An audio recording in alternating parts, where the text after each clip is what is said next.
నమస్తే అండి, నేను మీ దివ్యక్కను. మా అమ్మ జంతికలు వేసింది. వీడియో భలే ఉంటుంది, పూర్తిగా చూడండి. వీడియోని లైక్ చేయండి, ప్లీజ్ ఛానల్ని సబ్స్క్రైబ్ చేసుకోండి.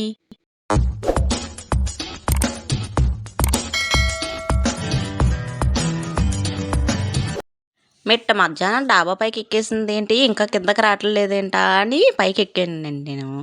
తీరా చూస్తే మా అమ్మ బియ్యం కడిగేసి ఆరబెట్టి శనగపప్పును కూడా పెట్టి పైన చెరిగేసి పక్కన శుభ్రం చేసేసి పెట్టేస్తుంది జంతికల కోసం అని చెప్పేసి. ఎంత ఎండలో ఎందుకని అడిగితే పప్పులు వండుకొద్దు పిల్లలకి అనేసి చూసారా ఎలా చేసేస్తుందో. 1 కేజీ పచ్చెనపప్పుకి 6 తవల బియ్యం వేసి బియ్యాన్ని శుభ్రంగా కడిగి ఎండబెట్టేసింది. పొడి బియ్యం వేస్తే బాగోవని చెప్పేసి ఆ క్యాన్లో వేసి మిల్లుకి పంపేస్తుంది. మా ఊరు చూసారా ఎండలో భోజనానికి కూర్చున్నట్టు ఎలా కూర్చున్నాడో. పాపం పప్పల కోసం పని అంతా ఆడిదే, ఇంకా ఆడించేసి తీసుకొచ్చేసాడు. అమ్మ బేసిన్లో వేసేసి పిండిని జంతికల్లోకి నువ్వుపప్పు బాగుంటుంది కదా, నువ్వుపప్పు కాస్తంత వాము వేసింది. వాము ఖచ్చితంగా వేసుకోవాలి. కొంచెం 1 స్పూను సోడా పొడిని కూడా వేసింది. వేసిన తర్వాత తగినంత సాల్ట్ వేసింది. ఇక్కడ కారం స్కిప్ అయిపోయింది, కారం కూడా వేసింది అమ్మ. దాంట్లోనే డాల్డా ప్యాకెట్ తెప్పించి చిన్నదే డాల్డా కొంచెం డాల్డా వేసింది. గుళ్ళగా వస్తాయంట అమ్మ చెప్పింది. అందుకోసం కొంచెం గోరువెచ్చని నీళ్లు వేసి ఒక ముద్దలాగా చపాతీ ముద్ద కలుపుతారు కదా, అలా ముద్దలా కలుపుకున్నదనమాట. ఉప్పు చూస్తున్నా మా డాడీ.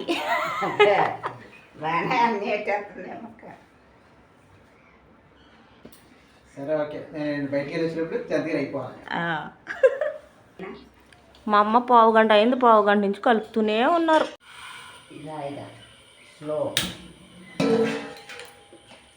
నువ్వే పెడుతున్నా మూకుడి, నువ్వే దింపాలి. మరి అది సరిగ్గా పెట్టు, చూసుకో. మరి మా ఇష్యూ పెట్టింది మా అమ్మాయి గారు.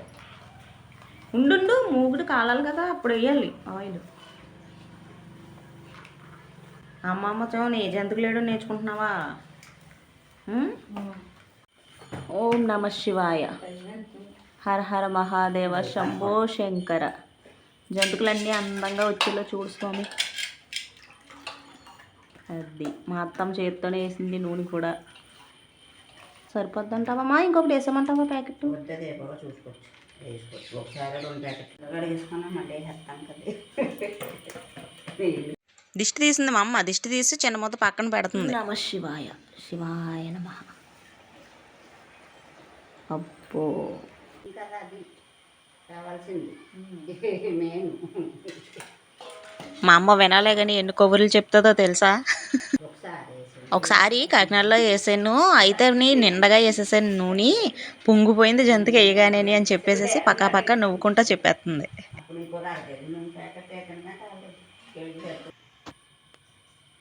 పెద్ద దాంట్లో తీసి మూకుటి మీద పెట్టు.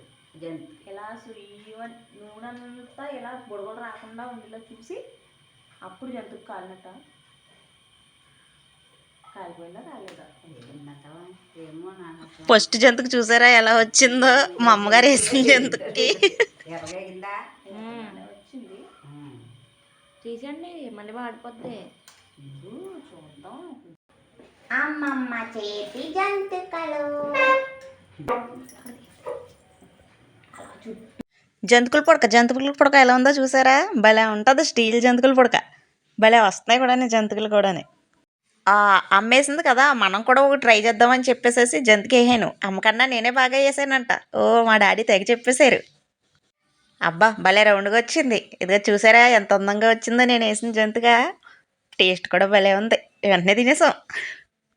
ఇంకా డాడీ అన్నారు, నువ్వే వేసేయమ్మ బాబు, నువ్వు చాలా బాగా వేస్తున్నావు, అమ్మకి సరిగ్గా రావట్లేదు కదా అనేసి అన్నారని చెప్పి నేనే కంటిన్యూ చేశాను చాలా వరకు జంతికలు వేయడం. తర్వాత మా అత్తమ్మ వేయడం మొదలుపెట్టింది. అదేండి మా అమ్మాయి కూడా వేసింది కొన్ని. ఎంతన్నా కానీ ఇంటికి పెద్దవాళ్ళు ఉంటే పండగ ఆ పప్పులు ఉండాలి ఈ పప్పులు ఉండాలని భలే హడావుడి చేసేస్తారు కదా. అందులోనూ అమ్మమ్మలో నానమ్మలు అంటే మామూలుగా వేయరు కదా, ఎంతో సంతోషంగా వేస్తారు. జంతికలు ఎలా ఉన్నాయి?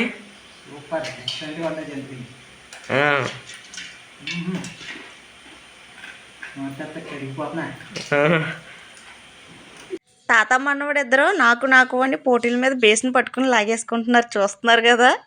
ఇదండి మా అమ్మ చేతి జంతుకులు. ఇవాళకి ఇదేండి వీడియో. మరో మంచి వీడియోతో మళ్ళీ కలుద్దామండి. బాయ్. ఒక్క మాట, అడ్వాన్స్ హ్యాపీ పొంగల్ అండి. Love you all.